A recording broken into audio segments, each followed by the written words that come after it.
ಕ್ರಿಸ್ತನ ಶಿಲುಬೆ ಮತ್ತು ನಮ್ಮ ಸ್ವಂತ ಶಿಲುಬೆ ಎಂಬ ಪ್ರಸಂಗದ ಶೀರ್ಷಿಕೆಯೊಂದಿಗೆ ದೇವರ ವಾಕ್ಯವನ್ನು ಅಧ್ಯಯನ ಮಾಡೋಣ. ನಮ್ಮ ಸ್ವಂತ ಶಿಲುಬೆಯನ್ನು ಹೊತ್ತುಕೊಂಡು ಆತನನ್ನು ಹಿಂಬಾಲಿಸುವಂತೆ ಯೇಸು ನಮಗೆ ಆಜ್ಞಾಪಿಸಿದರು.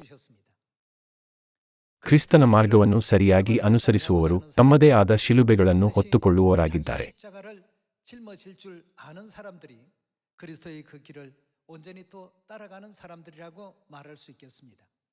ನಮ್ಮ ಸ್ವಂತ ಶಿಲುಬೆಯ ಇನ್ನೊಂದು ಅಭಿವ್ಯಕ್ತಿ ಯಾತನೆ ಎಂದಾಗಿರುತ್ತದೆ. ಪ್ರತಿಯೊಬ್ಬರಿಗೂ ಯಾತನೆಯನ್ನು ಪರಲೋಕದಿಂದ ನೀಡಲಾಗುತ್ತದೆ.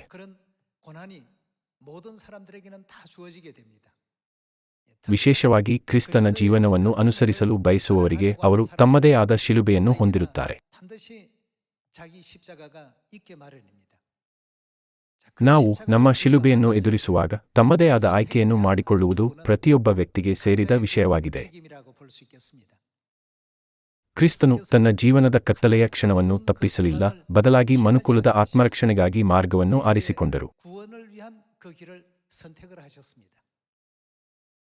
ಅವರ ಹಿಂಬಾಲಕರು ಓಡಿಹೋದರು. ಆ ಕ್ಷಣವನ್ನು ತಪ್ಪಿಸಲು ಶಿಷ್ಯರು ಓಡಿಹೋದರು. ಬಲವಾದ ನಂಬಿಕೆಗೆ ಹೆಸರುವಾಸಿಯಾಗಿದ್ದ ಪೇತ್ರನು ಸಹ 3 ಬಾರಿ ಕ್ರಿಸ್ತನನ್ನು ನಿರಾಕರಿಸಿದನು. ನಮ್ಮ ಜೀವನದಲ್ಲಿ ನಮ್ಮಲ್ಲಿ ಪ್ರತಿಯೊಬ್ಬರಿಗೂ ಕತ್ತಲೆಯ ಸಮಯ ನೀಡಲಾಗುತ್ತದೆ. ಇದನ್ನು ನಮ್ಮ ಶಿಲುಬೆಯೆಂದು ವ್ಯಕ್ತಪಡಿಸಬಹುದು. ನಮ್ಮ ಸ್ವಂತ ಶಿಲುಬೆಯನ್ನು ನಮಗೆ ನೀಡಿದಾಗ ನಾವು ಅದನ್ನು ಹೇಗೆ ಎದುರಿಸಬೇಕು? ಅದು ಪ್ರತಿಯೊಬ್ಬ ವ್ಯಕ್ತಿಯ ನಂಬಿಕೆ ಮತ್ತು ಮನಸ್ಥಿತಿಯನ್ನು ಅವಲಂಬಿಸಿರುತ್ತದೆ. ಈ ಕಾರಣದಿಂದಲೇ ಯೇಸು, ಯಾವನಿಗಾದರೂ ನನ್ನ ಹಿಂದೆ ಬರುವುದಕ್ಕೆ ಮನಸ್ಸಿದ್ದರೆ ಅವನು ತನ್ನನ್ನು ನಿರಾಕರಿಸಿ ತನ್ನ ಶಿಲುಬೆಯನ್ನು ಹೊತ್ತುಕೊಂಡು ನನ್ನ ಹಿಂದೆ ಬರಲಿ ಎಂದು ಹೇಳಿದರು. ಪ್ರತಿಯೊಬ್ಬರೂ ತಮ್ಮದೇ ಆದ ಶಿಲುಬೆಯನ್ನು ಹೊಂದಿದ್ದಾರೆ. ಆ ವ್ಯಕ್ತಿ ಆರ್ಥಿಕವಾಗಿ ಉತ್ತಮವಾಗಿರುವುದರಿಂದ ಆತನು ಸುಲಭವಾದ ಜೀವನವನ್ನು ನಡೆಸುತ್ತಿರುವಂತೆ ತೋರುತ್ತದೆ ಎಂದು ನಾವು ಭಾವಿಸಬಹುದು. ಆದರೆ ಅದು ಆ ರೀತಿಯಿಲ್ಲ.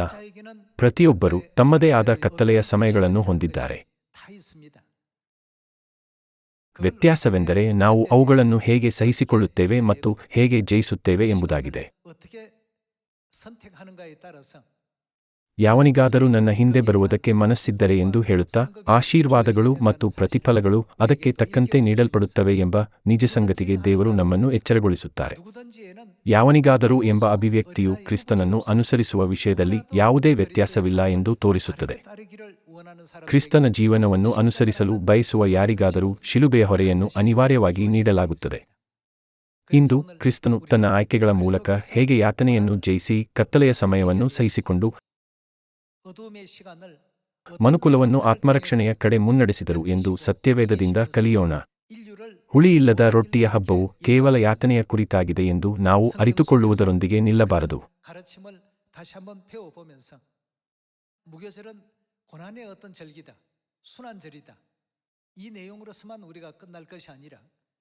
ದೇವರು ನಮಗೆ ಈ ಹಬ್ಬವನ್ನು ಮಹತ್ವದ ಬೋಧನೆಗಳನ್ನು ಒದಗಿಸಲು ಕೊಟ್ಟಿದ್ದಾರೆ ಎಂಬುದು ಸ್ಪಷ್ಟವಾಗಿದೆ.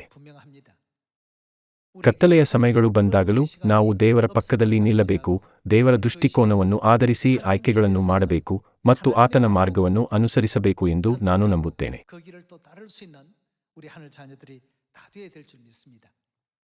ಅಪೊಸ್ತಲ ಪೌಲನು ತನ್ನ ಜೀವನದ ಕತ್ತಲೆಯ ಕ್ಷಣಗಳಲ್ಲಿ ಹೇಗೆ ಪ್ರತಿಕ್ರಿಯಿಸಿದನು ಎಂಬುದನ್ನು ಸತ್ಯವೇದದಲ್ಲಿ ನೋಡೋಣ.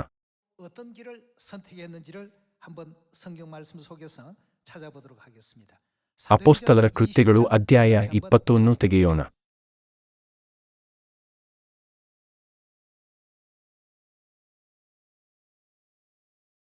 ಅಧ್ಯಾಯ 20 ವಚನ 22 ನೋಡೋಣ. ಇಗೋ, ನಾನು ಈಗ ಆತ್ಮನಿರ್ಬಂಧವುಳ್ಳವನಾಗಿ ಯೆರೂಸಲೇಮಿಗೆ ಹೋಗುತ್ತೇನೆ. ಅಲ್ಲಿ ನನಗೆ ಏನು ಸಂಭವಿಸುವುದೋ ನಾನರಿಯೆ. ನಿನಗೆ ಬೆಡಿಗಳು ಸಂಕಟಗಳು ಕಾದುಕೊಂಡಿವೆ ಎಂದು ಪವಿತ್ರಾತ್ಮನು ಎಲ್ಲಾ ಪಟ್ಟಣಗಳಲ್ಲಿಯೂ ನನಗೆ ಖಂಡಿತವಾಗಿ ಹೇಳುತ್ತಾನೆ. ಇಷ್ಟು ಮಾತ್ರ ಬಲ್ಲೆನು. ಆ ಸಮಯದಲ್ಲಿ ಸೆರೆವಾಸ ಮತ್ತು ಕಷ್ಟಗಳು ಪೌಲನಿಗೆ ಕಾದಿದ್ದವು. ವಚನ 24 ನೋಡೋಣ. ಆದರೆ ಪ್ರಾಣವನ್ನು ಉಳಿಸಿಕೊಳ್ಳುವುದೇ ವಿಶೇಷವೆಂದು ನಾನು ಎಣಿಸುವುದಿಲ್ಲ. ದೇವರ ಕೃಪೆಯ ವಿಷಯವಾದ ಸುವಾರ್ತೆಯನ್ನು ಆಸಕ್ತಿಯಿಂದ ಪ್ರಕಟಿಸಬೇಕೆಂಬುದಾಗಿ ಕರ್ತನಾದ ಯೇಸುವಿನಿಂದ ನಾನು ಹೊಂದಿರುವ ಸೇವೆಯೆಂಬ ಓಟವನ್ನು ಕಡೆಗಾಣಿಸುವುದೊಂದೇ ನನ್ನ ಅಪೇಕ್ಷೆ. ಅಪೊಸ್ತಲ ಪೌಲನು ತನ್ನ ಸ್ವಂತ ಮರಣವನ್ನು ಮೊದಲೇ ನೋಡುತ್ತಾ ತನ್ನ ಜೀವನದ ಅತ್ಯಂತ ಕತ್ತಲೆಯ ಕ್ಷಣಗಳಲ್ಲಿ ಹೇಗೆ ಪ್ರತಿಕ್ರಿಯಿಸಿದನು ಮತ್ತು ಅವನು ಯಾವ ಮಾರ್ಗವನ್ನು ಆರಿಸಿಕೊಂಡನು ಎಂಬುದನ್ನು ದಯವಿಟ್ಟು ಸೂಕ್ಷ್ಮವಾಗಿ ಗಮನಿಸಿ. 인생의 그 어두운 순간에 어떻게 반응하고 또 어떤 길을 선택했는지. ಅಪೊಸ್ತಲರ ಕೃತ್ಯಗಳು ಅಧ್ಯಾಯ 20 ವಚನ 24ರಲ್ಲಿ ಪೌಲನು ಶುಭ ಸಂದೇಶವನ್ನು ಸಾಕ್ಷೀಕರಿಸುವ ವಿಷಯಕ್ಕೆ ಬಂದಾಗ ತನ್ನ ಜೀವವು ತನಗೆ ಯಾವುದೇ ಮೌಲ್ಯವಿಲ್ಲವೆಂದು ಪರಿಗಣಿಸಿದೆ ಎಂದು ಹೇಳಿದನು. ಅವನು ತನ್ನ ಪ್ರಾಣವನ್ನೇ ಪಣಕ್ಕಿಟ್ಟು ಸುವಾರ್ತೆಯನ್ನು ಬೋಧಿಸಲು ತನ್ನನ್ನೇ ಅರ್ಪಿಸಿಕೊಂಡನು. ನಾವು ಅಧ್ಯಾಯ 21 ವಚನ 10 ನೋಡೋಣ. ನಾವು ಅಲ್ಲಿ ಅನೇಕ ದಿವಸಗಳು ಇದ್ದ ಮೇಲೆ ಅಗಬನೆಂಬ ಒಬ್ಬ ಪ್ರವಾದಿಯು ಯೂದಾಯದಿಂದ ನಮ್ಮ ಬಳಿಗೆ ಬಂದು ಪೌಲನ ನಡುಕಟ್ಟನ್ನು ತೆಗೆದು ತನ್ನ ಕೆಕಾಲುಗಳನ್ನು ಕಟ್ಟಿಕೊಂಡು, ಈ ನಡುಕಟ್ಟು ಯಾವನದೋ ಆ ಮನುಷ್ಯನನ್ನು ಯೆಹೂದ್ಯರು ಇದೇ ರೀತಿಯಾಗಿ ಯೆರೂಸಲೇಮಿನಲ್ಲಿ ಕಟ್ಟಿ ಅನ್ಯಜನರಿಗೆ ಒಪ್ಪಿಸಿಕೊಡುವರು, ಹೀಗೆ ಪವಿತ್ರಾತ್ಮನು ಹೇಳುತ್ತಾನೆಂಬುದಾಗಿ ಹೇಳಿದನು. ಆ ಮಾತನ್ನು ಕೇಳಿದಾಗ ನಾವು ಆ ಸ್ಥಳದವರು, ನೀನು ಯೆರೂಸಲೇಮಿಗೆ ಹೋಗಬಾರದೆಂದು ಪೌಲನನ್ನು ಬೇಡಿಕೊಂಡೆವು. ಅದಕ್ಕೆ ಪೌಲನು, ನೀವು ಅತ್ತತ್ತು ಯಾಕೆ ನನ್ನನ್ನು ಎದೆ ಓಡಿಸುತ್ತೀರಿ? ನಾನು ಕರ್ತನಾದ ಯೇಸುವಿನ ಹೆಸರಿನ ನಿಮಿತ್ತವಾಗಿ ಯೆರೂಸಲೇಮಿನಲ್ಲಿ ಬೆಡಿಹಾಕಿಸಿಕೊಳ್ಳುವುದಕ್ಕೆ ಮಾತ್ರವಲ್ಲದೆ ಸಾಯುವುದಕ್ಕೂ ಸಿದ್ಧವಾಗಿದ್ದೇನೆ ಅಂದನು. ಈ ರೀತಿಯಾಗಿ ನಾವು ಪೌಲನ ಜೀವನವನ್ನು ನೋಡಿದಾಗ ನಮ್ಮಲ್ಲಿ ಪ್ರತಿಯೊಬ್ಬರಿಗೂ ನಮ್ಮದೇ ಆದ ಶಿಲುಬೆ ಇದೆ. ಪೌಲನು ಸಹ ಅಂತಹ ಎಲ್ಲಾ ಶಿಲುಬೆಗಳನ್ನು ಹೊತ್ತುಕೊಳ್ಳಬೇಕಾಯಿತು. ಕ್ರಿಸ್ತನ ಜೀವನವನ್ನು ನೋಡಿ ಬಹಳವಾಗಿ ಪ್ರೇರಿತನಾದ ಪೌಲನು ಕ್ರಿಸ್ತನ ಬಗ್ಗೆ ಬೋಧಿಸಲು ಶ್ರಮಿಸುತ್ತಾ ಸಾಯುವುದಕ್ಕೂ ಸಿದ್ಧವಾಗಿದ್ದೇನೆ ಎಂಬ ನಿರ್ಧಾರದೊಂದಿಗೆ ಯೆರೂಸಲೇಮಿಗೆ ಹೋದನು.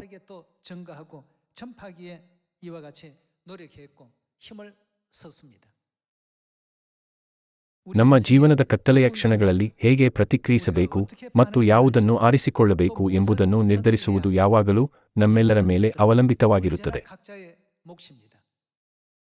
ನಮ್ಮ ಆಯ್ಕೆಗಳು ಶಾಶ್ವತ ಮಹಿಮೆಗೆ ಕಾರಣವಾಗಬಹುದು ಅಥವಾ ನಮ್ಮನ್ನು ನರಕಕ್ಕೆ ಎಳಕೊಂಡು ಹೋಗಬಹುದು ಎಂಬುದನ್ನು ನಾವು ಎಂದಿಗೂ ಮರೆಯಬಾರದು.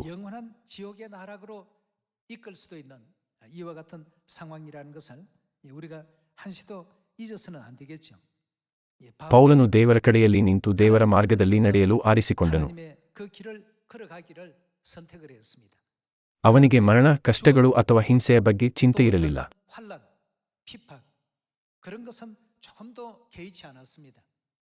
ಅಪೊಸ್ತಲರ ಕೃತ್ಯಗಳು ಅಧ್ಯಾಯ 20 ಮತ್ತು 21ರಲ್ಲಿ ಸುವಾರ್ತೆಯನ್ನು ಬೋಧಿಸಲು ಪ್ರಾರಂಭಿಸಿದ ಕ್ಷಣದಿಂದಲೇ ಅದಕ್ಕಾಗಿ ಸಾಯಲು ಸಿದ್ಧನಾಗಿದ್ದ ಪೌಲನ ಜೀವನವನ್ನು ನಾವು ನೋಡಬಹುದು.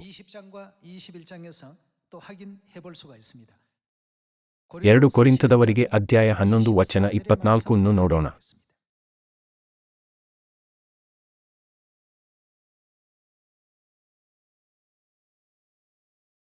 5 ಸಾರಿ ಯೆಹೂದ್ಯರಿಂದ ನನಗೆ ಒಂದು ಕಡಿಮೆ 40 ಏಟುಗಳು ಬಿದ್ದವು.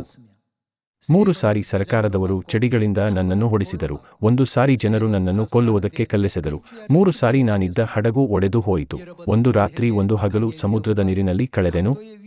ಆತನ ಸೇವೆಯಲ್ಲಿ ಎಷ್ಟೋ ಪ್ರಯಾಣಗಳನ್ನು ಮಾಡಿದೆನು. ನದಿಗಳ ಅಪಾಯಗಳು, ಕಳ್ಳರ ಅಪಾಯಗಳು, ಸ್ವಂತ ಜನರಿಂದ ಅಪಾಯಗಳು, ಅನ್ಯಜನರಿಂದ ಅಪಾಯಗಳು, ಪಟ್ಟಣದಲ್ಲಿ ಅಪಾಯಗಳು, ಕಾಡಿನಲ್ಲಿ ಅಪಾಯಗಳು, ಸಮುದ್ರದಲ್ಲಿ ಅಪಾಯಗಳು, ಸುಳ್ಳು ಸಹೋದರರೊಳಗೆ ಇರುವಾಗ ಅಪಾಯಗಳು ನನಗೆ ಸಂಭವಿಸಿದವು. ಪ್ರಯಾಸ ಪರಿಶ್ರಮಗಳಿಂದ ಕೆಲಸ ನಡೆಸಿ ಅನೇಕ ಸಾರಿ ನಿದ್ದೆಗೆಟ್ಟು ಹಸಿವೆ, ಬಾಯಾರಿಕೆಗಳನ್ನು ಪಟ್ಟು ಅನೇಕ ಸಾರಿ ಉಪವಾಸವಾಗಿಯೂ ಚಳಿಯಲ್ಲಿಯೂ ವಸ್ತ್ರವಿಲ್ಲದೆಯೂ ಇದ್ದು ಆತನನ್ನು ಸೇವಿಸಿದ್ದೇನೆ. ಇನ್ನೂ ಬೇರೆ ಸಂಗತಿಗಳಲ್ಲದೆ ಎಲ್ಲಾ ಸಭೆಗಳ ವಿಷಯವಾದ ಚಿಂತೆಯು ದಿನದಿನ ನನ್ನನ್ನು ಪೀಡಿಸುತ್ತದೆ. ಯಾವನಾದರೂ ಬಲವಿಲ್ಲದವನಾದರೆ ನಾನು ಅವನೊಂದಿಗೆ ಬಲವಿಲ್ಲದವನಾಗದೇ ಇರುವೆನೋ? ಯಾವನಾದರೂ ಪಾಪದಲ್ಲಿ ಸಿಕ್ಕಿಕೊಂಡರೆ ನಾನು ತಾಪಪಡುವುದಿಲ್ಲವೋ? ನಾನು ಹೊಗಳಿಕೊಳ್ಳಬೇಕಾದರೆ ನನ್ನ ಬಲಹೀನತೆಯನ್ನು ತೋರ್ಪಡಿಸುವ ವಿಷಯಗಳಲ್ಲಿ ಹೊಗಳಿಕೊಳ್ಳುವೆನು. ಪೌಲನ ಜೀವನವು ಕಷ್ಟಗಳ ಸರಪಣಿಯಾಗಿತ್ತು. ಅವನು ತನ್ನ ಸ್ವಂತ ಜನರು, ಸುಳ್ಳು ಸಹೋದರರು, ನದಿಗಳು ಮತ್ತು ಕಳ್ಳರಿಂದ ಅಪಾಯದಲ್ಲಿದ್ದನು. ಪೌಲನ ಜೀವನವು ಶಿಲುಬೆಯ ಜೀವನವಾಗಿತ್ತು ಎಂದು ಹೇಳುವುದು ಅತಿಶಯೋಕ್ತಿಯಲ್ಲ. ಆದಾಗ್ಯೂ ಅವನು ಇನ್ನೂ ಬೇರೆ ಸಂಗತಿಗಳಲ್ಲದೆ ಎಲ್ಲಾ ಸಭೆಗಳ ವಿಷಯವಾದ ಚಿಂತೆಯು ದಿನದಿನ ನನ್ನನ್ನು ಪೀಡಿಸುತ್ತದೆ ಎಂದು ಹೇಳಿದನು.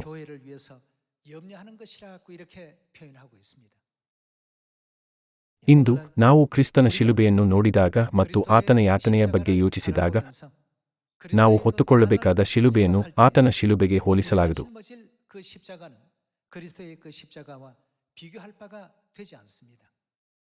ಕ್ರಿಸ್ತನ ಶಿಲುಬೆಯ ಗಾತ್ರವನ್ನು 1,000 ಅಥವಾ 10,000 ಎಂದು ಪರಿಗಣಿಸಬಹುದಾದರೆ ನಮ್ಮ ಶಿಲುಬೆಯು ಒಂದರ ಗಾತ್ರಕ್ಕೂ ಹೊಂದಿಕೆಯಾಗುವುದಿಲ್ಲ.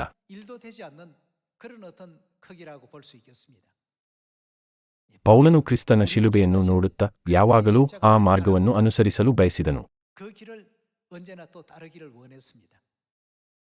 ಇಂದು ನಾವು ಅಪೊಸ್ತಲ ಪೌಲನಂತೆ ನಮ್ಮ ಪರಲೋಕ ತಂದೆ ಮತ್ತು ಪರಲೋಕ ತಾಯಿ ನಡೆದ ಹಾದಿಯನ್ನು ಅನುಸರಿಸಲು ದೃಢನಿಶ್ಚಯ ಮಾಡೋಣ. 따를 것이라는 이 각오를 가지고 ಆಯ್ಕೆ ನಿಮ್ಮದು, ಆದರೆ ನೀವು ಯಾವುದನ್ನು ಆರಿಸಿಕೊಳ್ಳುವಿರಿ? 선택하느냐. ಸತ್ಯದಲ್ಲಿಲ್ಲದವರು ಸೇರಿದಂತೆ ಎಲ್ಲರೂ ಕಷ್ಟಗಳನ್ನು ಮತ್ತು ಕತ್ತಲೆಯ ಸಮಯಗಳನ್ನು ಎದುರಿಸುತ್ತಾರೆ. 누구에게나 다 있습니다. ಎಷ್ಟಾದರೂ ನಾವು ಏನನ್ನು ಆರಿಸಿಕೊಳ್ಳುತ್ತೇವೆ ಎಂಬುದರ ಆಧಾರದ ಮೇಲೆ ದೇವರನ್ನು ಮೆಚ್ಚಿಸುವ ಫಲಿತಾಂಶಗಳು ಮತ್ತು ಮೆಚ್ಚದ ಫಲಿತಾಂಶಗಳು ಬರಬಹುದು. 결과도 있고 그렇지 못한 결과도 발생할 수가 있습니다. ಅರಣ್ಯದಲ್ಲಿಯೂ ಸಹ ದೇವರು 12 ಗೂಢಚಾರರಿಗೆ ಹಾಲು ಜೇನು ಹರಿಯುವ ಕಾನಾನ್ ನಾಡನ್ನು ಸಂಚರಿಸಿ ನೋಡಲು ಅವಕಾಶ ಮಾಡಿಕೊಟ್ಟರು. 젖과 꿀이 흐르는 가나안 땅을 미리 정탐케 했습니다. 10 ಗೂಢಚಾರರು ವಿನಾಶಕಾರಿ ಸುದ್ದಿಯನ್ನು ತಂದರು. 많은 사람들에게 놀라운 소식을 전했습니다. ಅದು ನಾವು ಆಕ್ರಮಣ ಮಾಡಲು ಯೋಗ್ಯವಾದ ನಾಡಲ್ಲ, ಇದು ನಾವು ಮುನ್ನುಗ್ಗಬೇಕಾದ ದೇಶವಲ್ಲ. ಅವರೆಲ್ಲರೂ ಉತ್ತಮ ಪುರುಷರು ಮತ್ತು ನಾವು ಮಿಡತೆಗಳಂತೆ ಇದ್ದೇವೆ. 도저히 비교가 되지 않는다. ಯೆರಿಕೋ ಒಂದು ಜಯಿಸಲಾಗದ ಕೋಟೆ. 그리고 그 성은 난공불락의 어떤 요새와도 같아. ಅವರು ಎಲ್ಲ ಇಸ್ರಾಯೇಲ್ಯರ ಮೇಲೆ ಬೀರಿದ ಪ್ರಭಾವವನ್ನು ನಾವು ಪರಿಗಣಿಸಿದರೆ ಅವರು ಬಹಳ ತಪ್ಪು ಆಯ್ಕೆಯನ್ನು ಮಾಡಿದರು. 이들은 굉장히 잘못된 선택을 한 사람들입니다. ಅವರು ಇಸ್ರಾಯೇಲ್ಯರ ನಡುವೆ ದೇವರಲ್ಲಿ ನಂಬಿಕೆಯನ್ನು ಹುಟ್ಟುಹಾಕಬೇಕಿತ್ತು, ಆದರೆ ಬದಲಾಗಿ ಅವರು ತಮ್ಮ ನಕಾರಾತ್ಮಕ ವರದಿಯ ಮೂಲಕ ಜನರ ಮೇಲೆ ಹೊರೆಯನ್ನು ಹಾಕಿದರು. 짐을 백성들에게 오히려 짊어지우는 그런 결과를 초래했습니다. ಜನರೆಲ್ಲರೂ ರಾತ್ರಿಯೆಲ್ಲ ಅಳುತ್ತಾ ದೇವರ ವಿರುದ್ಧ ದೂರು ಹೇಳುತ್ತಾ, ನೀವು ನಮ್ಮನ್ನು ಈ ಮರಳುಕಾಡಿನಲ್ಲಿ ಕೊಲ್ಲಬೇಕೆಂದು ಐಗುಪ್ತ ದೇಶದಿಂದ ಕರೆದುಕೊಂಡು ಬಂದಿರೋ ಎಂದು ಕೇಳಿದರು. 광야에서 이렇게 다 죽게 만드느냐. ಕಾನಾನ್ ವಿಜಯದ ಇತಿಹಾಸದಲ್ಲಿ ಇಸ್ರಾಯೇಲ್ಯರ ಅರಣ್ಯದಲ್ಲಿನ 40 ವರ್ಷಗಳ ಜೀವನವು ನಮಗೆ ಅನೇಕ ಪಾಠಗಳನ್ನು ಕಲಿಸುತ್ತದೆ.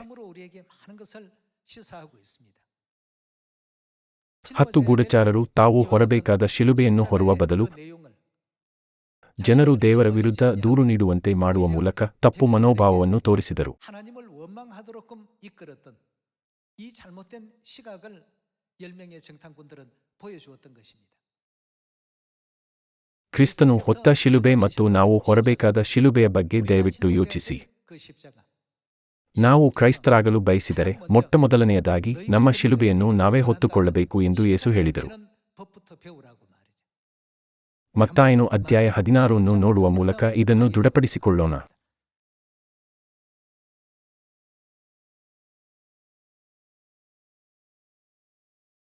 ಮತ್ತಾಯನು ಅಧ್ಯಾಯ 16 ವಚನ 24. ಮತ್ತು ಯೇಸು ತನ್ನ ಶಿಷ್ಯರಿಗೆ ಹೇಳಿದ್ದೇನೆಂದರೆ, ಯಾವನಿಗಾದರೂ ನನ್ನ ಹಿಂದೆ ಬರುವುದಕ್ಕೆ ಮನಸ್ಸಿದ್ದರೆ ಅವನು ತನ್ನನ್ನು ನಿರಾಕರಿಸಿ ತನ್ನ ಶಿಲುಬೆಯನ್ನು ಹೊತ್ತುಕೊಂಡು ನನ್ನ ಹಿಂದೆ ಬರಲಿ.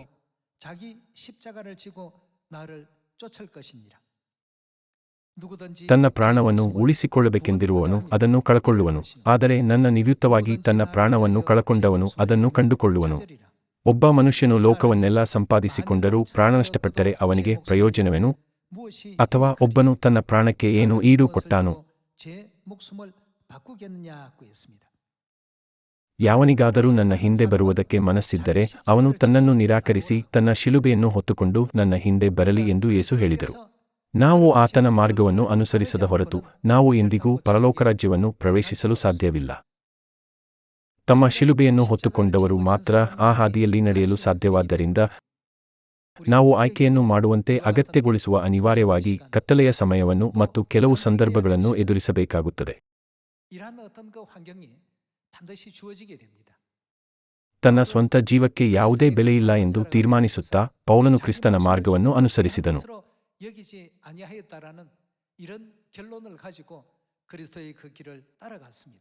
ಅವನು ತನ್ನ ಸ್ವಂತ ಶಿಲುಬೆಯನ್ನು ಹೊತ್ತುಕೊಂಡು ಆತನನ್ನು ಹಿಂಬಾಲಿಸಿದನು. ನಾವು ನಮ್ಮ ಶಿಲುಬೆಗಳನ್ನು ಹೊತ್ತುಕೊಂಡು ಕ್ರಿಸ್ತನ ಜೀವನವನ್ನು ಸಂಪೂರ್ಣವಾಗಿ ಅನುಸರಿಸಬೇಕು. ಇಬ್ರಿಯರಿಗೆ ಅಧ್ಯಾಯ 11 ವಚನ 24.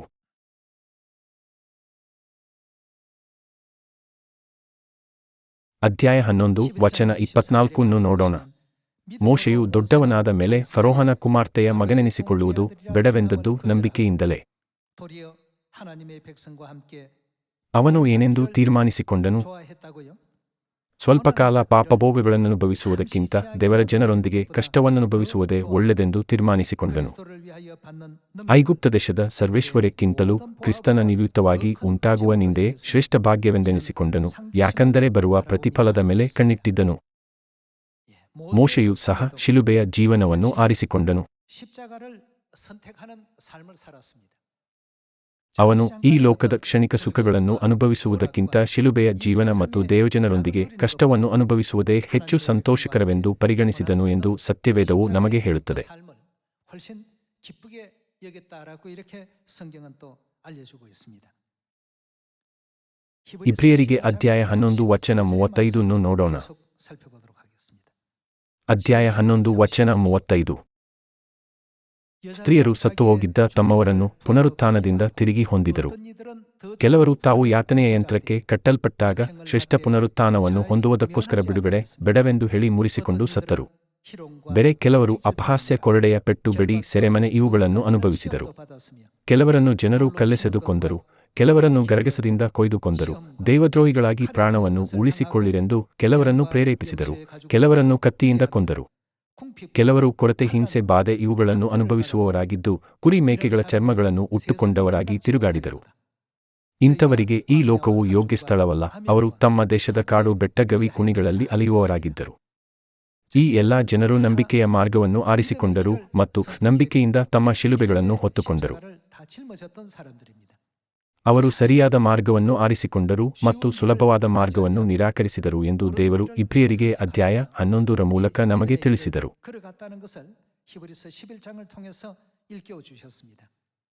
ಆದ್ದರಿಂದ ಕ್ರಿಸ್ತನಲ್ಲಿ ಭಕ್ತಿಯ ಜೀವನವನ್ನು ನಡೆಸಲು ಬಯಸುವವರಿಗೆ ಯಾವುದು ಅನಿವಾರ್ಯವಾಗಿದೆ? ಅವರಿಗೆ ಕಷ್ಟಗಳು ಎದುರಾಗುತ್ತವೆ. 2 ತಿಮೊಥೆಯನಿಗೆ ಅಧ್ಯಾಯ 3 ತೆಗೆಯೋಣ.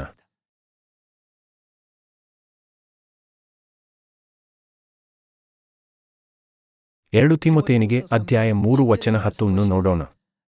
ನೀನಾದರೂ ನನ್ನನ್ನು ಅನುಸರಿಸುವವನಾಗಿದ್ದು ನನ್ನ ಬೋಧನೆ, ನಡತೆ, ಉದ್ದೇಶ, ನಂಬಿಕೆ, ದೀರ್ಘಶಾಂತಿ, ಪ್ರೀತಿ, ಸರಣೆ ಇವುಗಳನ್ನು ಅಂತಿಯೋಕ್ಯ, ಇಕೋನ್ಯ, ಲುಸ್ತ್ರ ಎಂಬ ಪಟ್ಟಣಗಳಲ್ಲಿ ನನಗೆ ಸಂಭವಿಸಿದ ಹಿಂಸೆಗಳನ್ನು, ಕಷ್ಟಾನುಭವಗಳನ್ನು ತಿಳಿದವನಾಗಿದ್ದಿ.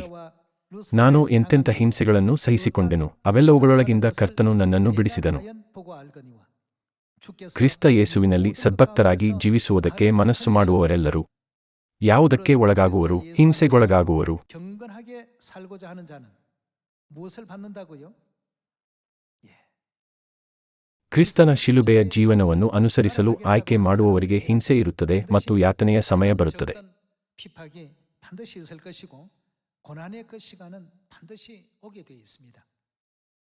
ಕತ್ತಲೆಯ ಕ್ಷಣಗಳಲ್ಲಿ ನಾವು ಹೇಗೆ ಪ್ರತಿಕ್ರಿಯಿಸಬೇಕು? 그 순간 어떻게 반응해야 할까? ಆಯ್ಕೆ ಮಾಡುವುದು ನಮ್ಮಲ್ಲಿ ಪ್ರತಿಯೊಬ್ಬರ ಜವಾಬ್ದಾರಿಯಾಗಿರುವುದರಿಂದ ನಾವು ಬುದ್ಧಿವಂತಿಕೆಯಿಂದ ಆರಿಸಿಕೊಳ್ಳಬೇಕು. 12 ಗೂಢಚಾರರಲ್ಲಿ ನಾವು 10 ಗೂಢಚಾರರ ಮಾರ್ಗವನ್ನು ಆರಿಸಿಕೊಳ್ಳಬೇಕೇ ಅಥವಾ ಯೆಹೋಶುವ ಮತ್ತು ಕಾಲೇಬನ ಮಾರ್ಗವನ್ನು ಆರಿಸಿಕೊಳ್ಳಬೇಕೇ?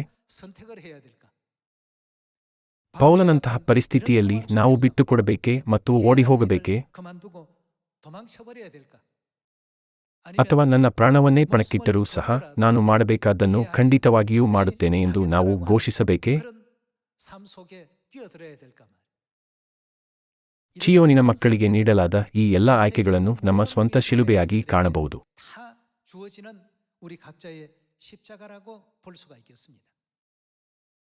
ಎಷ್ಟಾದರೂ ಶಿಲುಬೆ ನಮಗೆ ನೋವು ಮತ್ತು ಸಂಕಟವನ್ನು ಮಾತ್ರ ತರುವುದಿಲ್ಲ. ಪರಲೋಕದ ಮಹಿಮಾನ್ವಿತ ಗೌರವ ಇರುತ್ತದೆ. ಈ ಕಾರಣದಿಂದಲೇ ಪೌಲನು ನನ್ನ ಓಟವನ್ನು ಕಡೆಗಾಣಿಸಿದ್ದೇನೆ, ಕ್ರಿಸ್ತ ನಂಬಿಕೆಯನ್ನು ಕಾಪಾಡಿಕೊಂಡಿದ್ದೇನೆ, ನೀತಿವಂತರಿಗೆ ದೊರಕುವ ಜಯಮಾಲೆಯು ಮುಂದೆ ನನಗೆ ಸಿದ್ಧವಾಗಿದೆ ಎಂದು ಹೇಳಿದನು.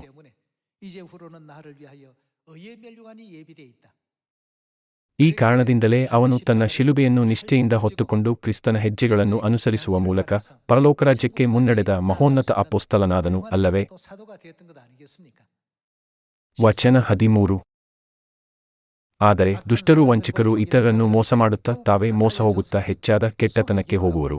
ನೀನಾದರೋ ಕಲಿತು ದೃಢವಾಗಿ ನಂಬಿದ ಬೋಧನೆಗಳಲ್ಲಿ ನೆಲೆಯಾಗಿರು. ಕಲಿಸಿಕೊಟ್ಟವರು ಯಾರೆಂಬುದನ್ನು ಆಲೋಚಿಸು.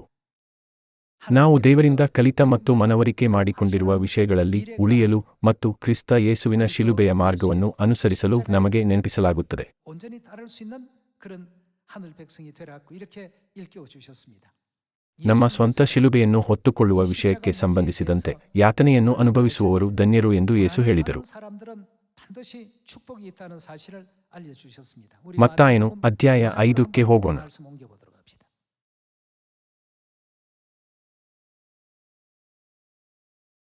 ಮತ್ತಾಯನು ಅಧ್ಯಾಯ 5 ವಚನ 10. ನಿತ್ಯ ನಿವೃತ್ತವಾಗಿ ಹಿಂಸೆಯನ್ನು ತಾಳಿಕೊಳ್ಳುವವರು ಧನ್ಯರು. ಹಿಂಸೆಗೊಳಗಾಗುವುದು ಎಂದರೆ ಯಾತನೆ ಆಗಿದೆ. ಇದನ್ನು ಶಿಲುಬೆಯನ್ನು ಹೊತ್ತುಕೊಳ್ಳುವುದು ಎಂದು ಅನುವಾದಿಸಬಹುದು. ಇದು ಕೆಟ್ಟದ್ದಕ್ಕಾಗಿ ಅಲ್ಲ, ಬದಲಾಗಿ ನೀತಿಯ ನಿಮಿತ್ತವಾಗಿ. ನಿತ್ಯ ನಿವೃತ್ತವಾಗಿ ಹಿಂಸೆಯನ್ನು ತಾಳಿಕೊಳ್ಳುವವರು ಧನ್ಯರು, ಪರಲೋಕ ರಾಜ್ಯವು ಅವರದು. ನನ್ನ ನಿವೃತ್ತವಾಗಿ ಜನರು ನಿಮ್ಮನ್ನು ನಿಂದಿಸಿ ಹಿಂಸೆಪಡಿಸಿ ನಿಮ್ಮ ಮೇಲೆ ಕೆಟ್ಟ ಮಾತುಗಳನ್ನು ಸುಳ್ಳಾಗಿ ಹೊರಿಸಿದರೆ ನೀವು ಧನ್ಯರು. ಸಂತೋಷಪಡಿರಿ, ಉಲ್ಲಾಸಪಡಿರಿ, ಪರಲೋಕದಲ್ಲಿ ನಿಮಗೆ ಬಹಳ ಫಲ ಸಿಕ್ಕುವುದು. ನಿಮಗಿಂತ ಮುಂಚೆ ಇದ್ದ ಪ್ರವಾದಿಗಳನ್ನು ಹೀಗೆಯೇ ಹಿಂಸೆಪಡಿಸಿದರಲ್ಲ.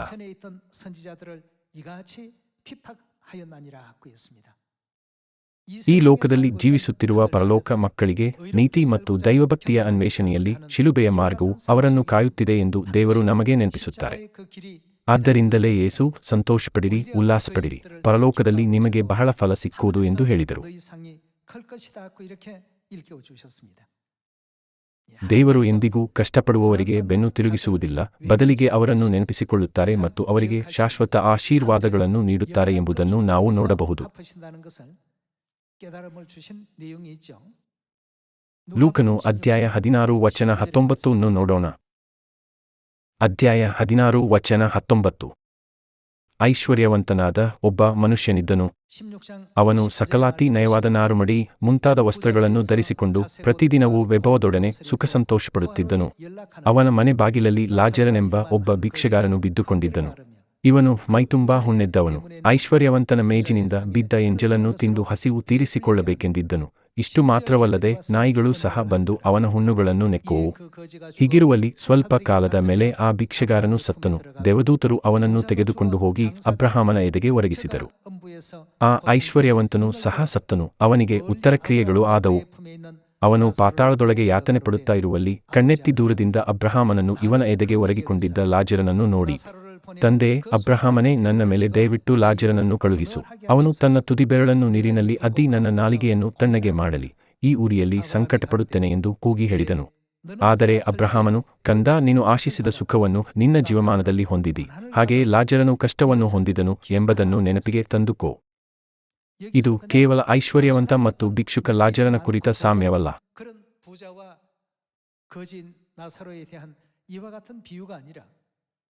ಈ ಸಾಮ್ಯದ ಮೂಲಕ ಒಬ್ಬ ವ್ಯಕ್ತಿಯು ತನ್ನ ಶಿಲುಬೆಯನ್ನು ಹೊತ್ತುಕೊಳ್ಳದೆ ತನಗೆ ಇಷ್ಟ ಬಂದಂತೆ ಬದುಕಿದನು.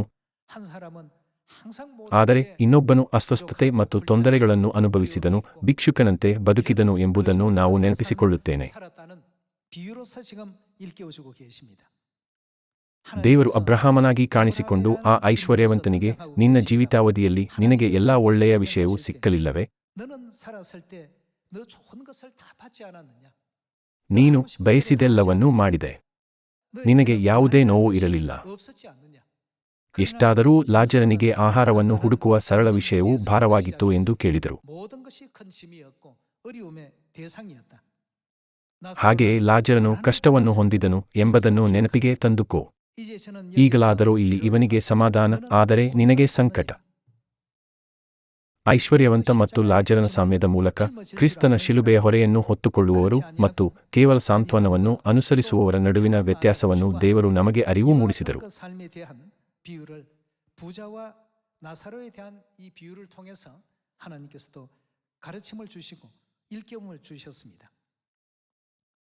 ಲಾಜರನು ಕಷ್ಟಗಳನ್ನು ಅನುಭವಿಸಿದನು, ಆದರೆ ಐಶ್ವರ್ಯವಂತನು ಈ ಭೂಮಿಯ ಮೇಲೆ ಸಮಾಧಾನವನ್ನು ಅನುಭವಿಸಿದನು. ಆದ್ದರಿಂದ ಅವರ ಪರಿಸ್ಥಿತಿ ಆಧ್ಯಾತ್ಮಿಕ ಕ್ಷೇತ್ರದಲ್ಲಿ ವಿರುದ್ಧವಾಗಿರುತ್ತದೆ ಎಂದು ಹೇಳಿದರು.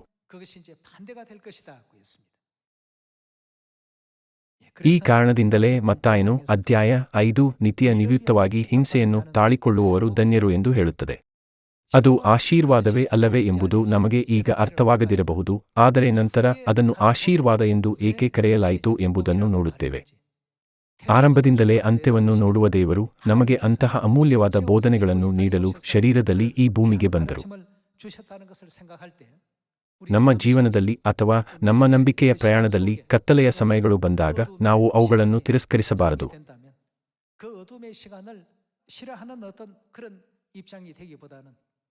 ಬದಲಾಗಿ ನಾನು ಕೂಡ ಕ್ರಿಸ್ತನ ಶಿಲುಬೆಯನ್ನು ಆತನು ಹೊತ್ತುಕೊಂಡಂತೆ ಹೊತ್ತುಕೊಳ್ಳಬೇಕು ಎಂದು ನಾವು ಯೋಚಿಸಬೇಕು.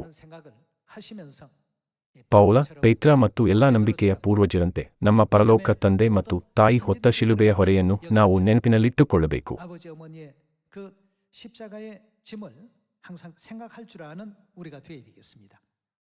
ಪರಲೋಕ ರಾಜ್ಯವು ನೀತಿಯ ನಿಮಿತ್ತ ಹಿಂಸೆಯನ್ನು ತಾಳಿಕೊಳ್ಳುವವರಿಗೆ ಸೇರಿದ್ದು ಎಂದು ದೇವರು ನಮಗೆ ನೆನಪಿಸುವುದಿಲ್ಲವೇ? ರೋಮಾಪುರದವರಿಗೆ ಅಧ್ಯಾಯ 8:35 ನೋಡೋಣ. ಯಾತನೆಯ ಸಮಯದಲ್ಲಿ ತಮ್ಮ ಶಿಲುಬೆಯನ್ನು ಹೊತ್ತುಕೊಂಡು ಕ್ರಿಸ್ತನ ಮಾದರಿಯನ್ನು ಅನುಸರಿಸುವವರು ಈ ರೀತಿಯ ನಂಬಿಕೆಯನ್ನು ಹೊಂದಬಹುದು.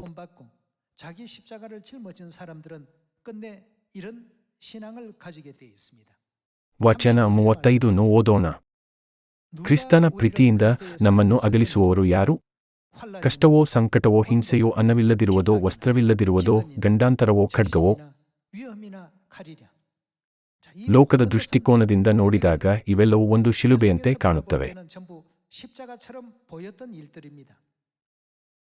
ಎಷ್ಟಾದರೂ ಇವು ನಮ್ಮನ್ನು ಕ್ರಿಸ್ತನ ಪ್ರೀತಿಯಿಂದ ಅಗಲಿಸಬಹುದೇ? ದೇವರು ಮುಂದಿನ ವಚನದಲ್ಲಿ ನಮಗೆ ಉತ್ತರವನ್ನು ನೀಡುತ್ತಾರೆ. ವಚನ 36. ದೇವರೇ, ನಾವು ನಿನ್ನ ನಿವಿಯುತ್ತ ದಿನವೆಲ್ಲ ಕೊಲೆಗೆ ಗುರಿಯಾಗಿದ್ದೇವೆ, ಜನರು ನಮ್ಮನ್ನು ಕೊಯ್ಗುರಿಗಳಂತೆ ಎಣಿಸಿದರು ಎಂಬುದಾಗಿ ಬರೆದಿರುವಂತೆ ಆಗುತ್ತದಲ್ಲ. ಆದರೆ ನಮ್ಮನ್ನು ಪ್ರೀತಿಸಿದಾತನ ಮೂಲಕವಾಗಿ ನಾವು ಈ ಎಲ್ಲಾ ವಿಷಯಗಳಲ್ಲಿ ಪೂರ್ಣ ಜಯಶಾಲಿಗಳಾಗುತ್ತೇವೆ.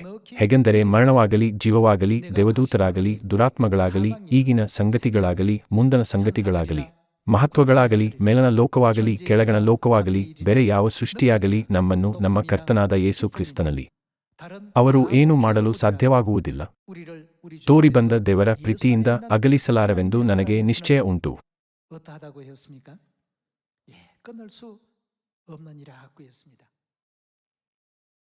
ತಮ್ಮ ಶಿಲುಬೆಯನ್ನು ಹೊತ್ತುಕೊಂಡವರು ಮಾತ್ರ ಈ ರೀತಿ ಒಪ್ಪಿಕೊಳ್ಳಬಹುದು.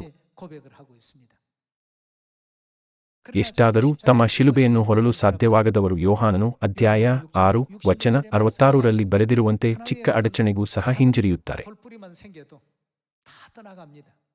ಹಿಂಜರಿಯುತ್ತಿದ್ದವರನ್ನು ನೋಡುತ್ತಾ ಯೇಸು ತನ್ನ ಶಿಷ್ಯರೊಂದಿಗೆ ಮಾತನಾಡಿದರು. ನೀವು ಸಹ ಹೋಗಬೇಕೆಂದಿದ್ದೀರಾ? ಸ್ವಾಮಿ, ನಿನ್ನನ್ನು ಬಿಟ್ಟು ನಾವು ಇನ್ನಾರ ಬಳಿಗೆ ಹೋಗೋಣ? ನಿನ್ನಲ್ಲಿ ನಿತ್ಯಜೀವವನ್ನು ಉಂಟುಮಾಡುವ ವಾಕ್ಯಗಳುಂಟು. ಸ್ವಲ್ಪ ಅನಾನುಕೂಲತೆ ಉಂಟಾದಾಗಲೆಲ್ಲ ಜನರು ಆ ಕತ್ತಲೆಯ ಸಮಯವನ್ನು ಜಯಿಸಲು ಕಷ್ಟಕರವೆಂದು ತಿಳಿದುಕೊಂಡರು. ಆ ಜನರು ಒಬ್ಬ ಪ್ರಸಿದ್ಧ ವ್ಯಕ್ತಿಯನ್ನು ಹಿಂಬಾಲಿಸುವಂತೆ ಯೇಸುವನ್ನು ಹಿಂಬಾಲಿಸಿದರು ಮತ್ತು ಕೊನೆಗೆ ಅವರನ್ನು ತೊರೆದರು.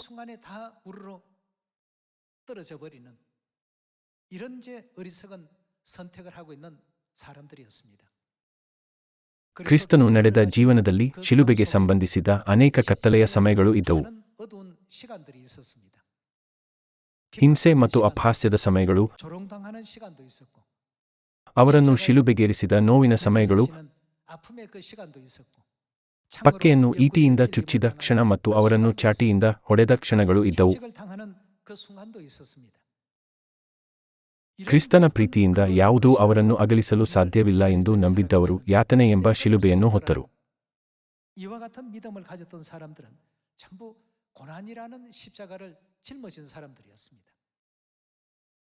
ಕತ್ತಲೆಯ ಸಮಯ ಬಂದಾಗ ನಮಗಿಂತ ಮೊದಲು ಹೋಗುವ, ಅದನ್ನು ಜಯಿಸುವ ಮತ್ತು ಅನೇಕ ಆತ್ಮಗಳನ್ನು ಆತ್ಮರಕ್ಷಣೆ ಮತ್ತು ಪಶ್ಚಾತ್ತಾಪಕ್ಕೆ ಮುನ್ನಡೆಸುವ ನಮ್ಮ ತಂದೆ ಮತ್ತು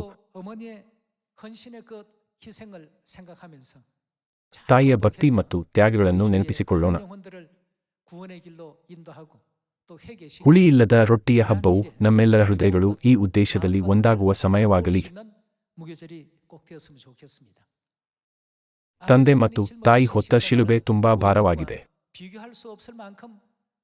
ಇದನ್ನು ಬಹಳ ಚಿಕ್ಕದಾದ ನಮ್ಮ ಶಿಲುಬೆಗೆ ಹೋಲಿಸಲಾಗುವುದಿಲ್ಲ.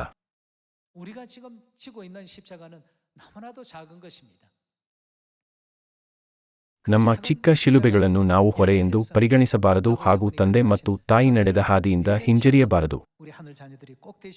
ಕೊನೆಯವರೆಗೂ ಸಹಿಸಿಕೊಳ್ಳುವ ಮತ್ತು ವಿಜಯಕ್ಕೆ ಮುನ್ನಡೆಸುವ ನಂಬಿಕೆಯ ಹಾದಿಯಲ್ಲಿ ಓಡಲು ನಿಮ್ಮನ್ನು ಕೇಳಿಕೊಳ್ಳುತ್ತಾ ನಾನು ಇಂದಿನ ಪ್ರಸಂಗವನ್ನು ಮುಗಿಸಲು ಬಯಸುತ್ತೇನೆ. 말씀을 ಧನ್ಯವಾದಗಳು. ದೇವರು ನಿಮ್ಮನ್ನು ಆಶೀರ್ವದಿಸಲಿ.